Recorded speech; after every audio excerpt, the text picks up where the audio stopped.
Right, welcome back to another episode of Hooner's Shed or Hooner's Garage, and we're carrying on with the forks today.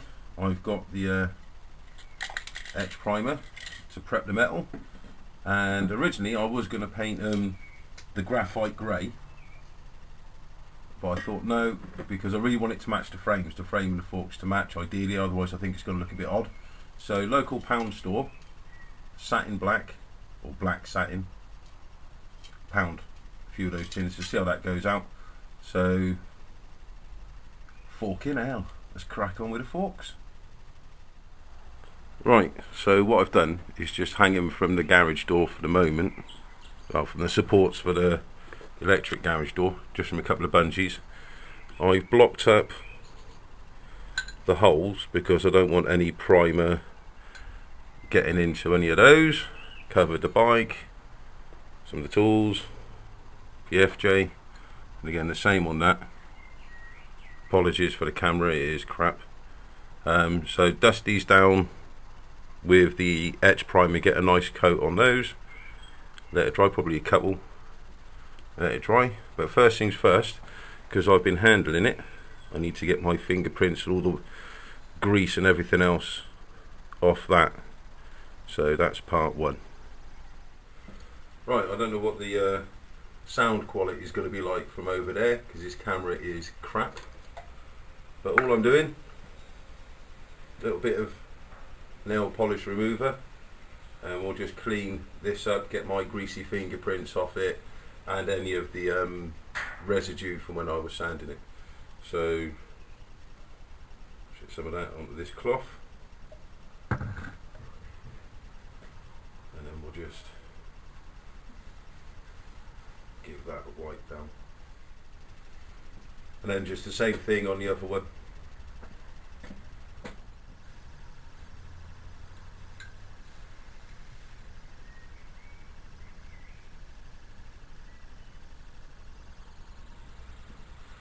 Right, so that's the that's them now pretty much cleaned. Just let the nail varnish remover evaporate off, and then we can start applying the first coat of the primer. Nice. Right, so we've got the fork legs hanging up. This acid etch primer, now I'm not, as is probably going to become very apparent, an expert when it comes to painting or anything. This is the first time I've done anything like this. One thing I have learned, probably from Del Boy to be fair, is that when you're using something like a rattle can, shake it for 2 minutes, and make sure you shake it for 2 minutes. Apparently it means something to do with you need to get it all agitated so that you use all of the product that's in there, rather than getting to somewhere near the bottom of the can and then you've run out of propellant, because there's only a little bit of liquid in there and the rest of it is propellant to get it out. So 2 minutes of shaking coming up. I won't video it because I reckon that'll be boring. Right, so that's now had a vigorous workout for 2 minutes of pure shaking. Like I said, my right hand's never had to do so much work. Another tip that I picked up from Del Boy, when you're going to paint something like this and you've got to hang it, you want to just make sure that you can get around what you're going to be spraying without tripping over anything. You know, I've got plenty of access. Some of it's a little bit tight, but I've got plenty of access to be able to get to all of the parts without worries. Start off, I think we'll start off slow, build it up a bit. So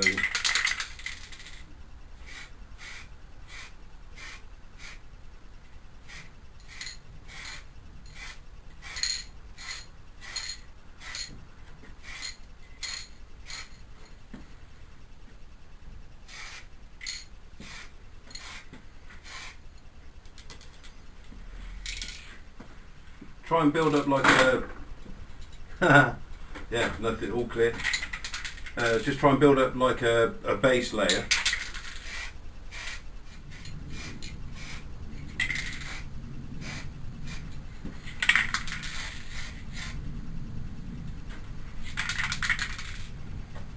Right, that's going to take about 10 minutes to dry. Apparently, back in 10. So that's the first, well, that was the first coat. Second coat, slightly more this time, slightly thicker coat.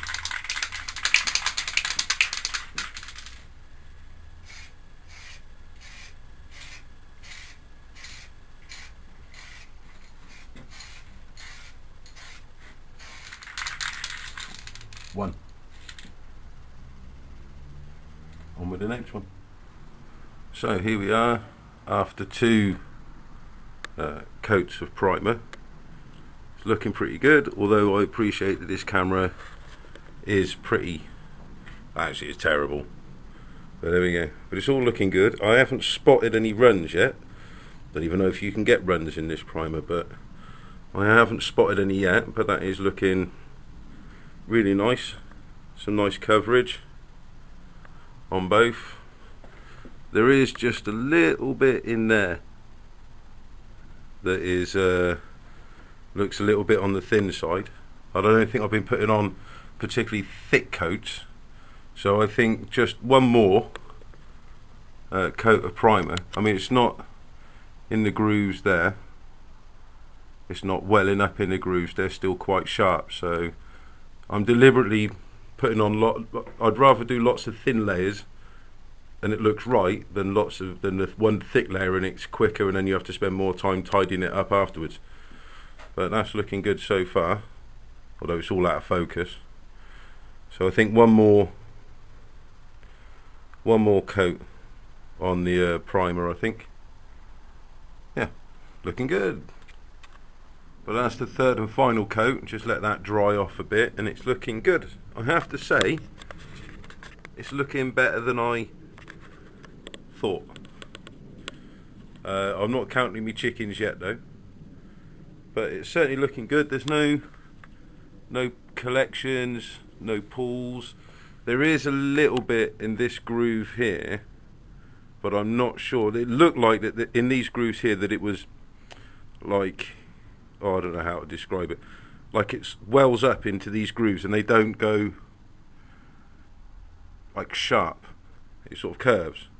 Looks like there's a paint build up in there, but that has always dried itself out so it looks pin sharp around like that. So we'll let that dry and see what it comes out like, but looking good so far. Third coat done. 2 minutes to shake in the black, and this is, again, I just got this from, I think it was Pound World or Poundland, one of the two. Black satin. I had it in black matte, which is going to be good for the FJ. Pound a can. Matte black, matte black gloss, and black satin, as well as white matte and white gloss, which was obviously no interest to me at all. Pound a can, no idea what it's like. Couldn't tell you, only one way to find out. So again, following the same principle that I've seen from Dale and I did with the undercoat, a light coat first, like a guide coat or a tack coat, let that set for about 10 minutes and then come back in with a second coat, rinse and repeat, and we'll see how that goes, or how it doesn't go. We'll just see. Let's see how badly wrong I can do this. So just a quick guide coat, just a thin, I like that. It's got a nice nozzle on this actually. Much better than that X primer. Right. Give it a shot.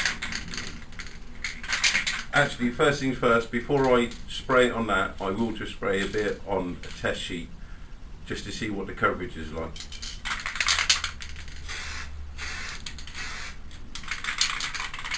Seems pretty good. Right.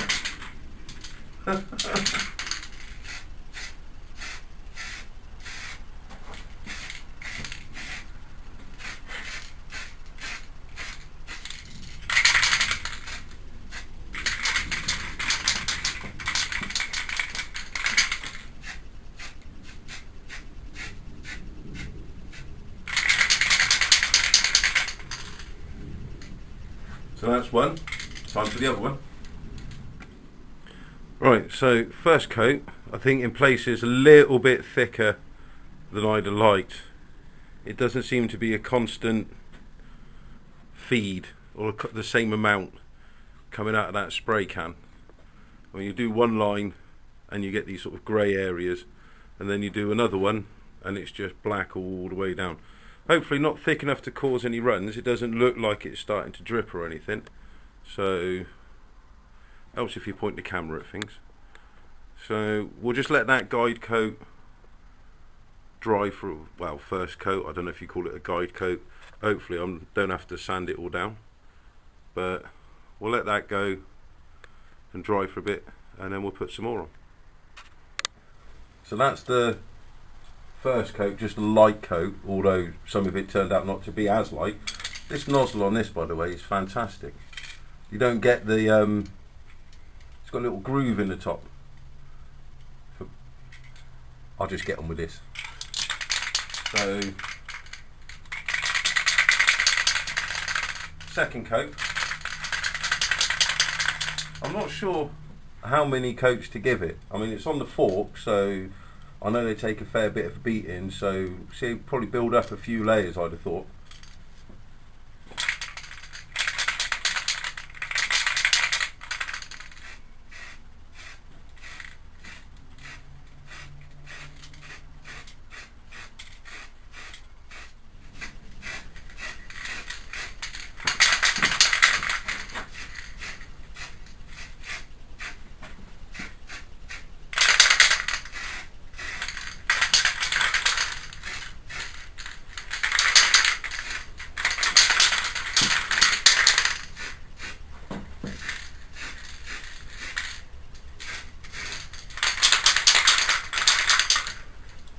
That's one.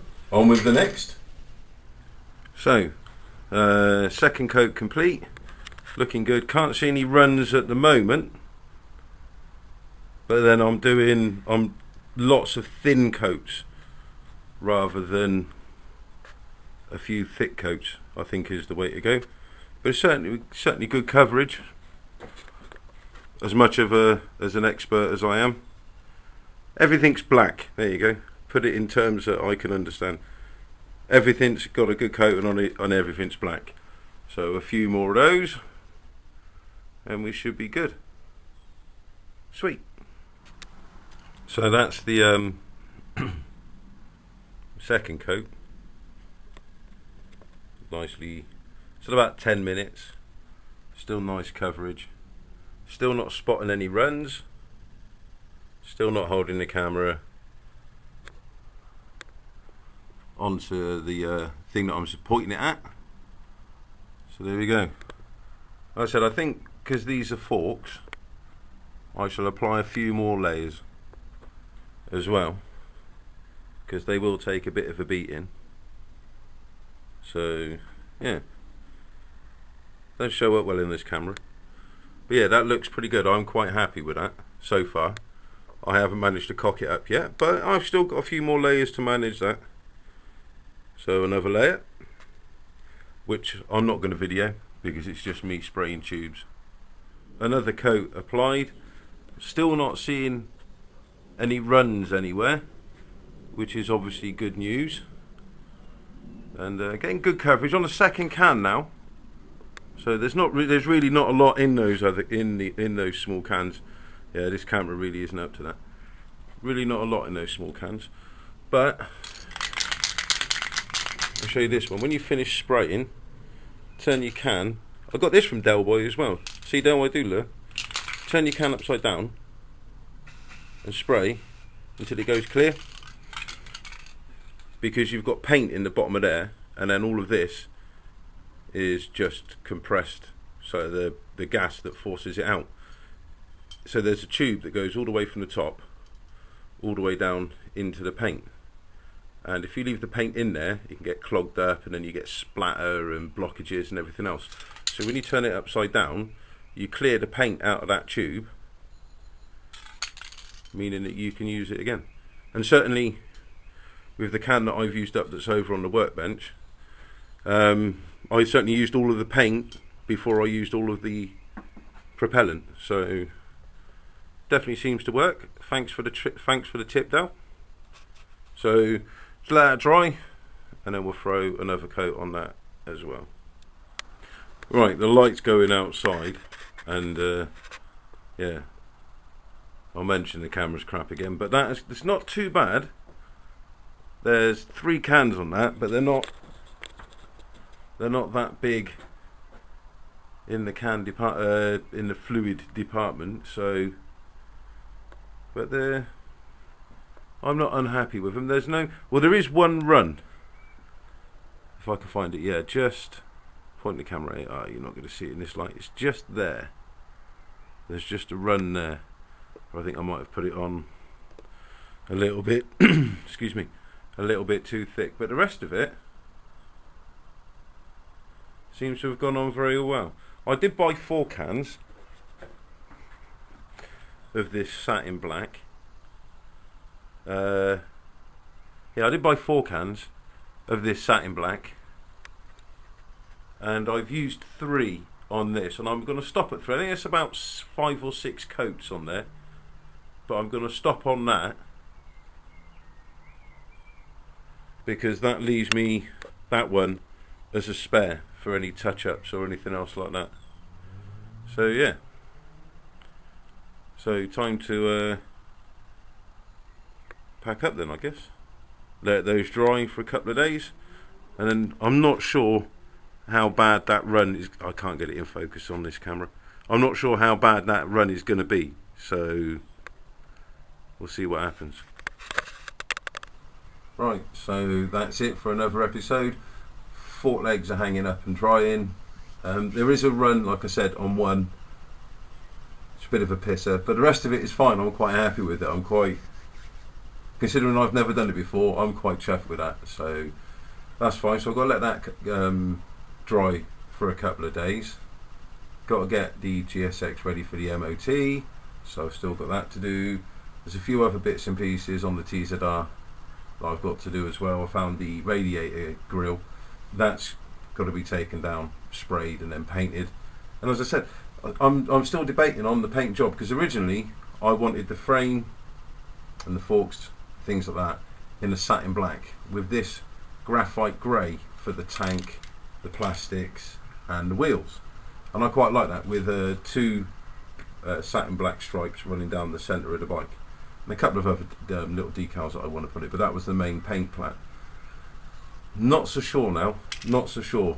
I quite like the idea of either matte black with 2 satin stripes, or possibly satin black with 2 matte black stripes going down it, or a brighter colour, but I'm not sure what yet. I can't really go orange because I know somebody who's got a black and orange bike, so orange is really a no-no. Not a huge fan of black and yellow. I think that one's been done, and black and red, I think that one's been done as well. So I don't know. I'm not sure. It was green originally. If you look at the original the story so far video, it was green, and I don't like that colour green either. So I'm not ruling green out. It's a possibility, but it's just not on the high list. So still not sold on that, but I've got plenty of time before I have to come up with the final colour choice for the bike when it's finished. So yeah, hopefully got some things coming up, hopefully with a new camera. It's probably not good to end on a negative note, but on a negative note, the job that I was doing has now come to an end. The work just dried up, and that was it. I've been given a week's notice. So back to the unemployed. Hopefully, I did some job searching yesterday and I managed to get some more done this morning, but just wanted to spend some time in the garage, make some progress. So back on with the job hunting tomorrow, which will give this lot a bit more of a chance to dry, and I think that's it. So thanks for tuning in. If anybody's got a second-hand video camera that they don't mind donating, I'll be more than happy. Thank you very much. But until then, ride safe. See you on the next episode.